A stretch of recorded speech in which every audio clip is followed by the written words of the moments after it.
Hello दोस्तों, स्वागत है आप सभी का एक और न्यू वीडियो में। दोस्तों, आज के इस वीडियो में आप लोगों को चैप्टर नंबर 2 जिसका नाम है बहुपद। चैप्टर तो पता ही होगा सभी लोगों को। चैप्टर नंबर है बहुपद 2 और उसके बाद चैप्टर नाम है बहुपद। इंग्लिश इसका होता है पॉलिनोमियल्स। पॉलिनोमियल्स जान लीजिए थोड़ा बहुत, हम कहाँ कह रहे हैं कि आप लोग पूरा जानिए। ओके, पॉलिनोमियल्स यानी बहुपद। तो देखिए, इसमें कुछ डिफिनेशन पहले तो हम इसके बारे में डिटेल में जानेंगे। क्या क्या जानेंगे देख लीजिए थोड़ा सा एक कोने में। पहले हम जानेंगे परिचय, फिर इसके बाद हम इसमें जानेंगे कि एक पद वाले बहुपद क्या होते हैं, या एक चर वालों की बात की जाए। एक ही चर वालों को हमको पढ़ना है ना, एक चर वाले बहुपद पढ़ेंगे। फिर उसके बाद हम शून्यक पढ़ेंगे। शून्यक बोल सकते हैं या तो इनका गुणनखंड बोल सकते हैं, गुणनखंड के बारे में जानेंगे। ओके, फिर उसके बाद हम यहाँ पर थोड़ा सा और है बीजी व्यंजक, यानी हम बोल सकते हैं सर्वसमीका।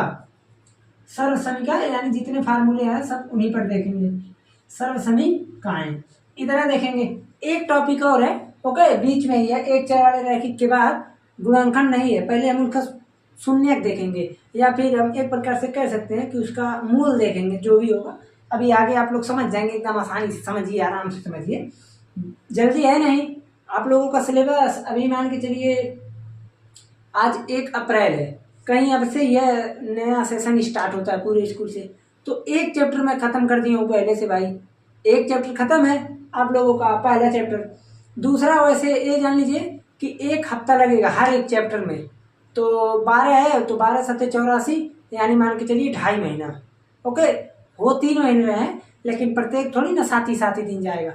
तो मान के चलिए वही 2-2.5 महीने में ख़त्म हो जाएगा, तो ज़्यादा टेंशन लेने की बात नहीं है।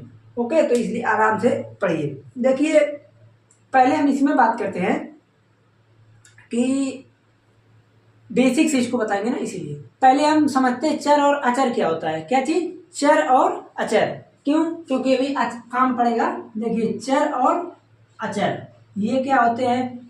एक और होता है गुणांक बोलते हैं, वो क्या होता है। 3 टर्म को जान लीजिए, आपका बहुपद का आधा काम हो जाएगा खत्म। ओके, कैसे? जैसे मान लीजिए चर क्या होता है और अचर क्या होता है और गुणांक क्या होता है। तो सिंपल पहले समझा जाए, चर क्या है। तो चर में अगर देखा जाए, जैसे जिस चीज की वैल्यू फिक्स ना हो, वेरिएबल्स, इसका इंग्लिश होता है वेरिएबल्स, यानी जिस चीज में हम एक प्रकार से कह सकते हैं कि जिसकी वैल्यू फिक्स नहीं है। जैसे सुनिए, हम ये कहें, मान लीजिए हम बोल दिए कि तुम जो है 5 रुपए लिए हो, तो आप कहेंगे ठीक है 5 रुपए है, ये तो फिक्स हो गया ना, 5 ही रुपए है। हम कहें हाँ ठीक है। फिर मैं बोला ऐसा तुम्हारे पास 5x रुपए है, 5x रुपए है, 5x रुपए। अब आप कहेंगे x क्या है, x क्या चीज़ है। तो x यहाँ पर कुछ भी हो सकता है, x की जगह फिक्स तो है नहीं।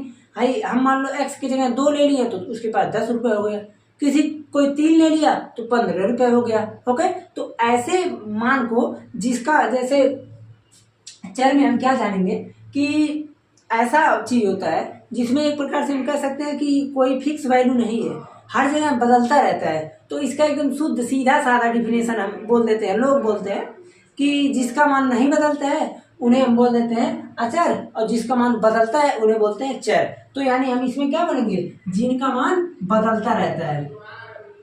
क्या होता है? बदलता रहता है। ओके, जिसका मान बदलता रहता है उसे हम बोलते हैं चर राशि। आप कहेंगे कि जिसका ऐसा है, हम समझेंगे कैसे। तो समझने के लिए एक एग्जांपल यहाँ समझ लिए आप लोग।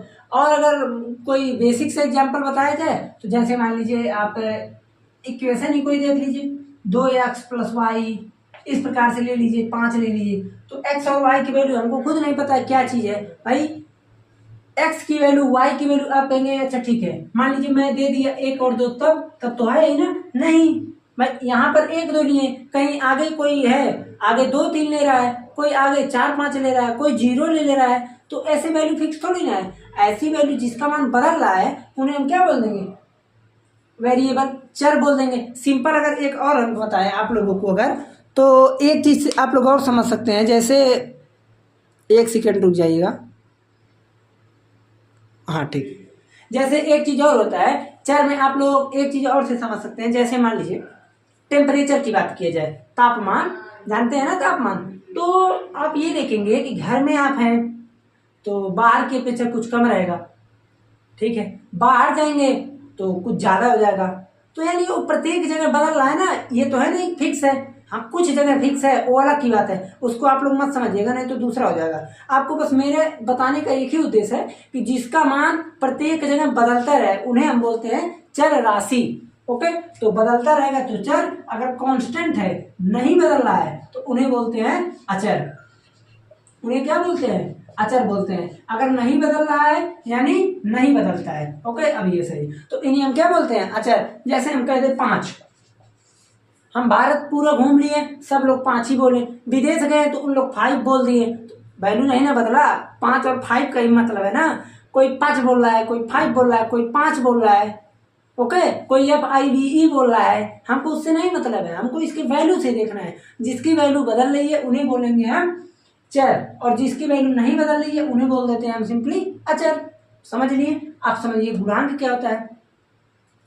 किसी भी चर राशि के पहले, किसी भी चर राशि के पहले आए हुए अंक को गुणांक बोलते हैं। किसी चर राशि के पहले आए हुए अंक को गुणांक बोलते हैं।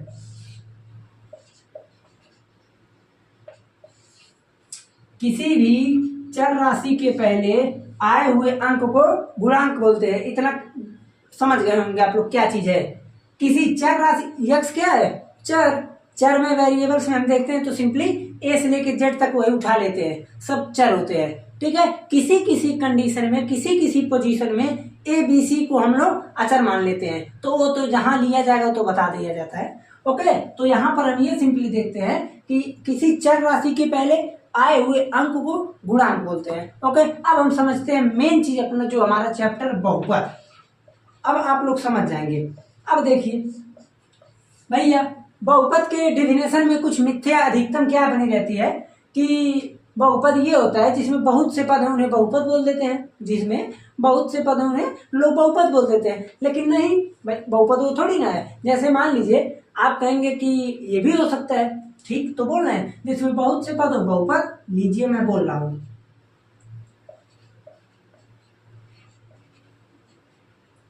लीजिए यहां पर मान लीजिए इस प्रकार से है, तो आप कहेंगे ठीक तो है, बहुपद है, कोई बात नहीं।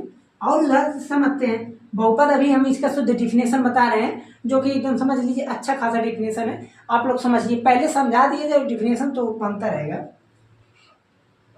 √x प्लस x पे पावर 5/2, ये सब देखिए तमाम सारे बन सकते हैं, ठीक है। तो बहुत से पद हैं, आप कहेंगे बहुपद हैं, ठीक। लेकिन इसका डिफिनेशन आप सुनिए। किसी भी चर राशि पर आए हुए अधिकतम घात, अधिकतम घात, जो भी अधिकतम घात हो, पूर्ण संख्या हो, यही मेन कंडीशन है। किसी भी चर राशि में, किसी चर राशि में आए हुए अधिकतम घात की संख्या, जो भी अधिकतम घात हो रही है वो कैसी संख्या हो? पूर्ण संख्या हो, तो उन्हें बोल देते हैं बहुपद। तो सिंपली इसमें डिफिनेशन आप लोग अच्छे खासे इसी डिफिनेशन दे सकते हैं कि किसी चर राशि पर आए हुए अधिकतम घात अगर कौन सी संख्या बोले हैं? पूर्ण संख्या हो, तो उन्हें बोल देते हैं बहुपद। जैसे अभी देखिए, सुनिए मैं बता रहा हूँ, एग्जैक्ट कारण बता रहा हूँ। अभी तुरंत मैं आ रहा हूँ अपने यूनिवर्सिटी से पढ़ के, अभी जस्ट 20 से 25 मिनट हुए होंगे। पानी वानी पी के हम सोचे वीडियो बनाए, आप लोगों को बना नहीं है, तो मेरा माइंड अभी उधर है। ओके, तो इसीलिए ऐसा हो रहा है। खैर ठीक है। और एक चीज़ और समस्या है, जैसे हम वहाँ पर सब कुछ इंग्लिश में हम लोगों को पढ़ाया जाता है। यूनिवर्सिटी में अधिकतम क्या, जिस चीज़ से आप लेना चाहें तो इंग्लिश में ही पढ़ा जाता है। तो वहाँ पर इंग्लिश में पढ़ते पढ़ते हिंदी बोलने में, अब सर्व समीका उनका बोलने में बड़ा अजीब लगता है, ठीक है ना। तो यही रीज़न है। आप लोगों से हम यही कहेंगे, क्लास 9th में ही है तो आप लोग थोड़ा थोड़ा इंग्लिश को समझते रहिए। इंटर वाला है तो हम उसमें अधिकतर चीज़ों को इंग्लिश में ही बोलते चले जाते हैं, वही पढ़ रहे हैं, इंग्लिश में ही पढ़ा जाता है सब, तो इसीलिए ऐसा रीज़न है। ओके, तो यहाँ बहुपद नहीं हम पॉलिनोमियल्स बोलते हैं, घात नहीं पावर बोलते हैं, पूर्ण संख्या को हम लोग होल नंबर बोलते हैं, तो इसलिए ऐसा होगा। ठीक, तो आपको केवल क्या समझना है कि किसी भी चर राशि यानी वेरिएबल्स क्वांटिटी पर अगर होल नंबर है तो हम उसको कह देंगे क्या चीज, बहुपद है। अब जैसे उदाहरण समझ, अब एक चीज ध्यान से समझिएगा, ये चीज कभी कोई नहीं बताएगा, बता देगा अगर कोई तो हमको स्क्रीनशॉट लेकर भेजिएगा आप लोग। अब ये नहीं आप ही लोग बता दें तो गलत बात है। सुनिए, यक्स क्या चीज है, चर है। मान लीजिए कि मेरा जो भी चीज बन रहा है, जैसे यहाँ पर देखिए बहुपद तो हम समझ लिए कि किसी भी चर राशि पर आए हुए घात पूर्ण संख्या हो तो हम उसे बोल देंगे बहुपद। एक चीज समझिएगा, जो मैं चर राशि बोल रहा हूँ वो चर राशि कुछ में भी हो सकता है, एक्स में, वाई में, जेड में, ए बी सी, कुछ भी हो सकता है। ओके, अब एक चीज बताइए आप, ये तो हम सिंपल ये बताएं कि हाँ केवल यक्स है, ये भी तो हो सकता है कि वाई भी आ जाए। तो अगर वाई आ गया तो उन्हें हम सिंपली बोल देते हैं दो चर वाले, दो चर वाले। खैर इस चीज को समझिए, अभी आगे आप समझ जाएंगे। यक्स है, पूर्ण संख्या कहाँ से शुरू होती है, आप कहेंगे भैया 0 से शुरू होती है, 1 2 3 4 इनफाइनाइट तक जाती रहती है, हमसे उससे नहीं मतलब है। एक कामा लगा दीजिए आप लोग, नहीं तो आप लोग परेशान हो जाएंगे। अलग अलग है। एक्स पे पावर 0 को, एक्स पे पावर 0 को हम बोलते हैं शून्य बहुपद, एक्स पे पावर 0 को हम बोलते हैं शून्य बहुपद, शून्य बहुपद। एक को हम बोल देते हैं रैखिक बहुपद, रैखिक बहुपद। दो को बोल देते हैं द्विघात बहुपद, द्विघात बहुपद। 3 को बोल देते हैं हम त्रिघात बहुपद। तो अधिकतम आपको यहीं तक जानना है, त्रिघात तक अधिकतम, इतने में आप बहुत चीज पढ़ चुके होंगे। अब यक्स पे पावर 4 से चलेंगे तो उसे बोल देंगे चतुर्थ घात, पंचम घात, षष्ठ घात, सप्तम घात, उतना नहीं जानना है। एक्स पे पावर 0 को क्या बोलेंगे, शून्य बहुपद। एक्स पे पावर 1 को क्या बोलेंगे, रैखिक बहुपद। एक्स पे पावर 2 को क्या बोलेंगे, द्विघात बहुपद। 3 आ गया तो त्रिघात बहुपद। अब एक चीज समझिए, हमने तो बहुपद का एक प्रकार से क्लासिफिकेशन देख लिया। अब कुछ टर्म के आधार पर बहुपद होते हैं, कुछ पदों के आधार पर। एक पद है तो एक पदी बहुपद, 2 पद है तो 2 पदी बहुपद, 3 पद है तो 3 पदी बहुपद। तो पद वाले बहुपद को छोड़ दीजिए, वो सब नेगलेक्ट है, वो सब नहीं पढ़ना वरना है, पढ़ना है लेकिन हर जगह कितना बताएंगे। मान लीजिए मैं ये लिखा 1 2 3 पद है, 3 पदी बहुपद, यहाँ 3 है, 3 पदी बहुपद। तो हमको इससे नहीं मतलब है, आपको केवल क्या समझना है, ये पावर क्या है, 0 है तो शून्य, 1 है तो रैखिक, 2 है द्विघात। आप लोग इतना समझ लीजिए। अब देखिए, ये तो हो गया पावर की बात। अब क्या है, कभी कभी बहुपद जो है अन्य चर में हो सकता है। जैसे हम कह दिए 2x² plus 2y² plus 2yz, नहीं xz कीजिए, xy, 2yx या फिर xy। तो अब ये बताइए, यहाँ पर मैं ये देख रहा हूँ कि जो भी मेरा बहुपद है वो बहुपद क्या है, 2 चरों में है। 2 चरों में बहुपद है कि नहीं, आप कहेंगे बिल्कुल है, 2 चर में है ना। तो अब यहीं से आप लोगों का चैप्टर शुरू हो जाता है। अब आगे जब आप लोग चैप्टर पढ़ेंगे तो वहां आपको मिलेगा क्या चीज, समीकरण, समीकरण मिलेगा। बहुपद और समीकरण में एक अंतर है, मेन अंतर है। बहुपद जो भी हम देख रहे हैं सब बहुपद है, इसी की अगर इक्वल टू हम 0 लगा दें इसे समीकरण बोल देंगे। क्यों, क्योंकि समीकरण में 2 पक्ष होते हैं जबकि बहुपद में 1 पक्ष होते हैं। समीकरण में 2 पक्ष होते हैं और बहुपद में 1 पक्ष होते हैं, ये समझिएगा आप लोग, नहीं तो आप लोग गड़बड़ कर देंगे। ओके, तो समझ लीजिए आप लोग आराम से, शांति से सब कोई काम करना है हमको।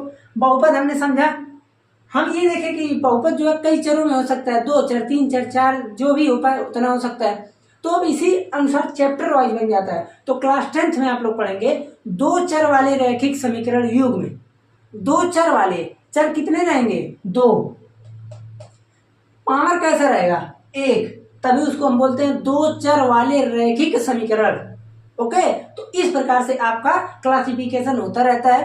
एक चीज और जान लीजिए, जिस चर राशि पर जितने पावर होंगे उतने ही उसके शून्यक या फिर उतने ही उसके मूल होते हैं। अगर 0 है तो 1 को नहीं होगा, 1 है तो 1 होगा, 2 है तो 2 होगा, 3 है तो 3 होगा, 4 है तो 4 होगा। आप लोगों को इतना एकदम अच्छे तरीके से आना चाहिए।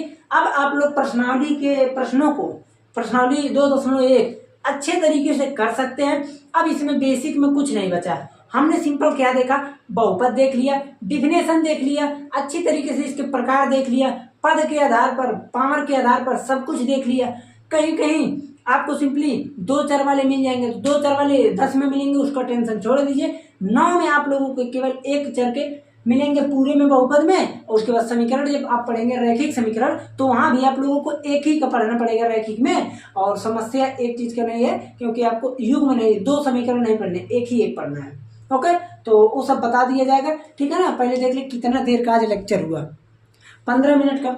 ठीक है, तो आज का लेक्चर बस इतना ही रहने देते हैं, चलते हैं, मिलते हैं फिर अगले लेक्चर में। अगले लेक्चर में पूरा कोशिश रहेगा कि प्रश्नावली 2.1 पूरा खत्म करा दे। जल्दी जल्दी होता रहेगा आप लोगों का, हमको अभी 11 वालों को पढ़ाना है, सब परेशान हो जाएंगे।